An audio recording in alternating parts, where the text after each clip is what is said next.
கோலிவுட்டின் top ஹீரோக்களில் ஒருவர் தளபதி விஜய். சினிமாவில் நடிக்க வந்த புதிதில் ஏகப்பட்ட விமர்சனங்களையும் கிண்டல்களையும் சந்தித்த அவர் இளைய தளபதியாக வளர்ந்து தற்போது தளபதியாக மாறி நிற்கிறார். அதற்கு ஒரே காரணம் அவரது உழைப்புதான். தன் மீது தொடுக்கப்பட்ட அத்தனை விமர்சன அம்புகளையும் எதிர்கொண்டு திறமையை வளர்த்து தற்போது தனி சாம்ராஜ்யத்தை உருவாக்கி வைத்திருக்கிறார். அவரது நடிப்பில் கடைசியாக கோட் படம் வெளியானது.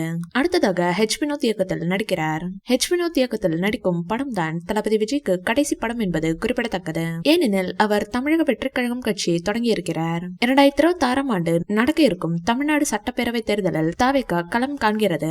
கண்டிப்பாக அரசியலிலும் அவரை வெற்றி பெற வைத்துவிட வேண்டும் என்று முனைப்பில் அவரது ரசிகர்கள் முழு மூச்சோடு பணியாற்ற தொடங்கியிருக்கிறார்கள். தமிழக வெற்றி கழகத்தின் முதல் மாநில மாநாடு கடந்த ஞாயிற்றுக்கிழமை நடைபெற்றது. அந்த மாநாட்டில் லட்சக்கணக்கானோர் கலந்து கொண்டனர். முக்கியமாக தாய் தந்தையுடன் பிரச்சனை என்று கூறப்பட்ட நிலையில் தளபதி விஜயின் தாய் ஷோபாவும் தந்தை எஸ். சந்திரசேகரும் கலந்து கொண்டார்கள். அதே சமயம் தளபதி விஜயின் மனைவி சங்கீதா, மகன் சஞ்சய், மகள் சாஷா ஆகிய 3 பேரும் மாநாட்டுக்கு வரவில்லை. அதனை கவனித்த ஒரு தரப்பினர் தளபதி விஜய்க்கும் சங்கீதாவுக்கும் பிரச்சனை என்று கடந்த சில மாதங்களாகவே பேச்சு ஓடிக்கொண்டிருக்கிறது. அவர்கள் பிரிவதற்கு ஒரு முக்கிய காரணம் த்ரிஷா தான் என ஒரு தரப்பினர் சொல்கிறார்கள். தளபதி விஜய் த்ரிஷாவுடன் நடிப்பது சங்கீதாவிற்கு பிடிக்கவில்லையாம். அதனால் தான் பிரிந்து லண்டனில் உள்ளாராம். அம்மா ஷோபாவிற்காக விஜய் அவர்கள் சாய்பாபா கோவிலை கட்டி கொடுத்துள்ளார். நேற்று கோவிலுக்கு நேரில் வந்த த்ரிஷாவை உள்ளே வரவிடாமல் வெளியே அனுப்பியுள்ளார் ஷோபா. அந்த வீடியோ தற்போது வைரலாகி வருகிறது.